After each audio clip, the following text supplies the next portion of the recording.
Are you filled with fear, doubt, worry about the future of our country? Do you feel the urgency to act before it's too late? If yes, then this podcast is for you. It's time for us to confront the critical issues threatening our nation's fabric, our democracy itself, regardless of our political stance. If you are ready to face reality, handle the tough questions, and find real solutions, then here's your host, Debilyn Molineaux. Hey there. Welcome back to Terrified Nation. I'm your host, Debilyn Molineaux.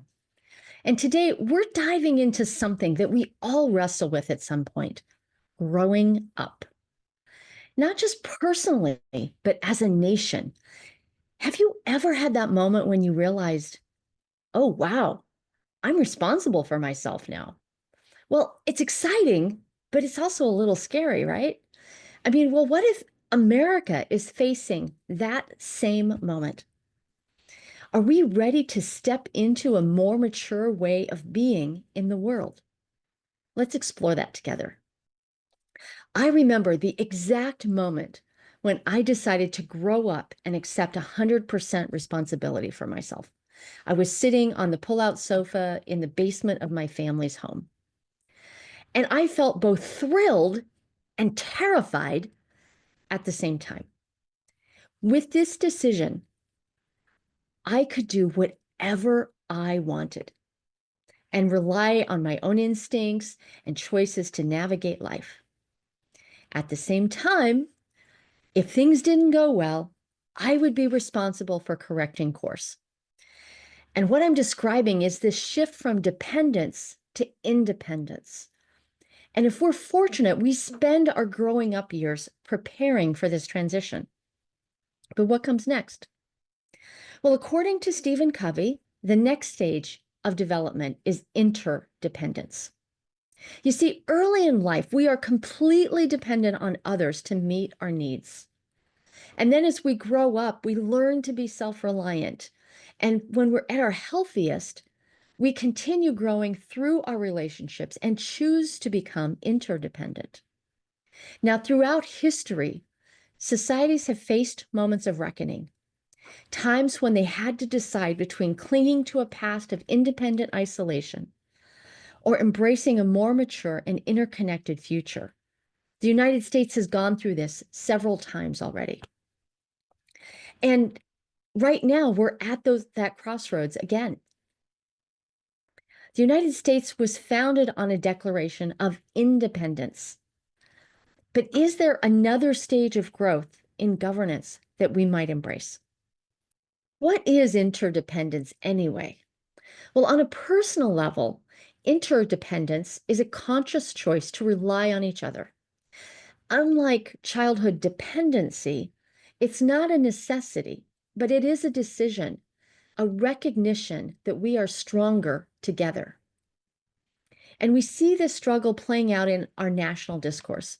Right now, debates over economic cooperation and environmental responsibility and social cohesion reflect a tension between independence and interdependence.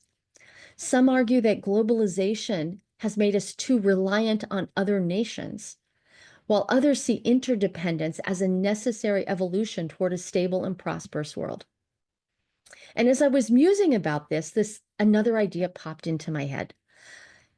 The transition that our nation is experiencing again, right now, and the emotions swirling around it remind me of Peter Pan and this desire to never grow up because being responsible isn't fun.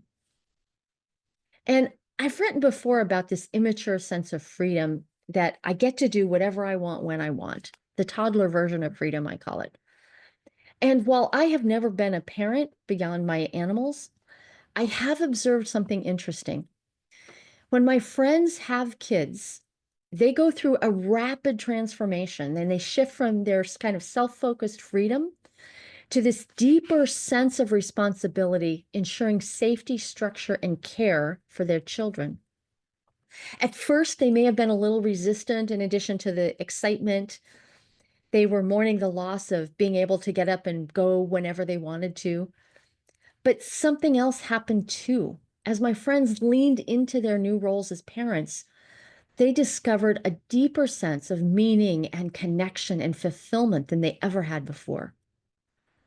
It was a new kind of freedom and fear and connection, but it moved beyond kind of the reckless independence of youth because they were building something beyond themselves. So my question now is, are we, America, stuck in Neverland at the moment? What if the United States has been collectively like Peter Pan, refusing to grow up? And what if we've been clinging to an outdated version of independence, one that prioritizes self-interest over shared well-being? Growing up doesn't mean losing freedom. It means understanding that freedom without responsibility is not sustainable. It means shifting from what's best for me right now to what's best for all of us in the long run. And perhaps it's time for our nation to embrace a broader sense of responsibility, not just for ourselves, but for future generations. And maybe we stop resisting and acknowledge that now is the time to adopt the children of tomorrow as our own. Psychologists and social scientists confirm that interdependence leads to greater well-being, stronger communities, and higher resilience in times of crisis. Man, we have a few of those going on.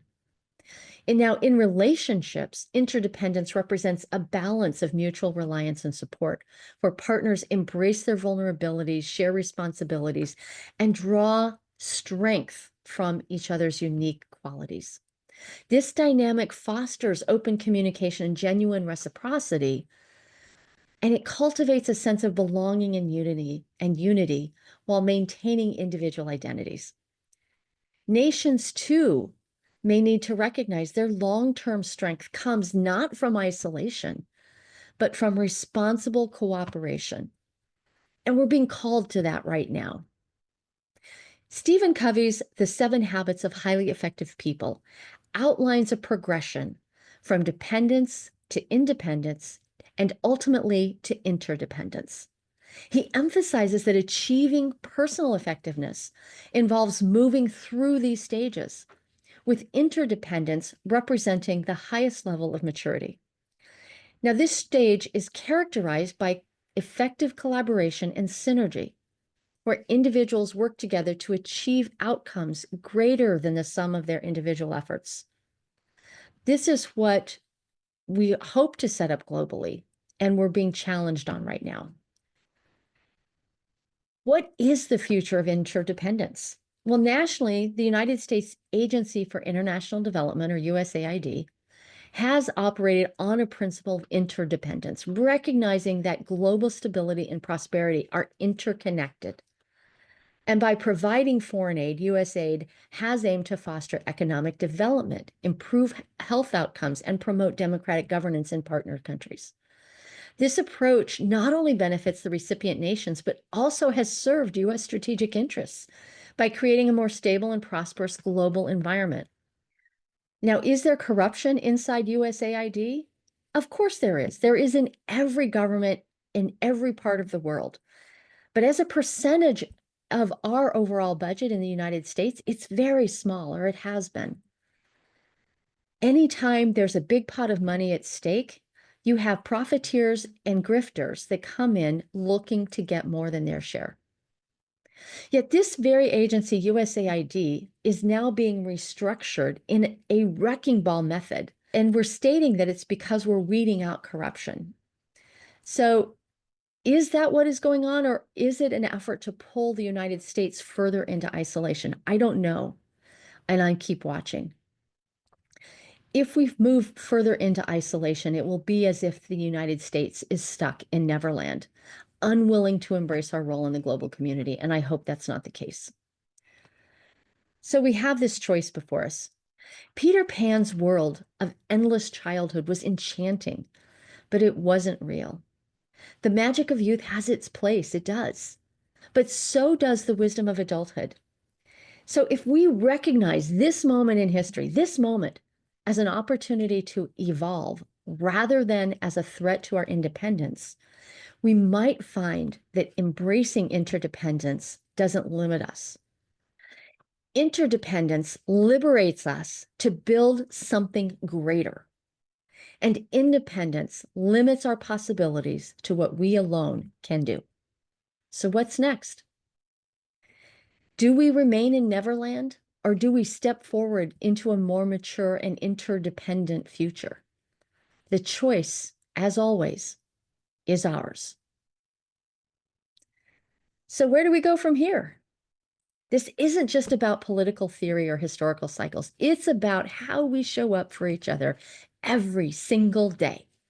Whether it's in our families, our communities, or as a nation, we have the power to decide, do we cling to outdated independence or do we build something bigger? Let me know what you think. Hit me up on social media and let's keep this conversation going. In the meantime, thanks for listening to Terrified Nation. And if this episode has got you thinking, share it with a friend. Let's grow up together. Join me next time. So that's it for today's episode of Terrified Nation. Head on over to iTunes or wherever you listen to subscribe to the show. You can get advance notice on new episodes and bonus content by signing up. Head over to terrifiednation.com and join us on the next episode.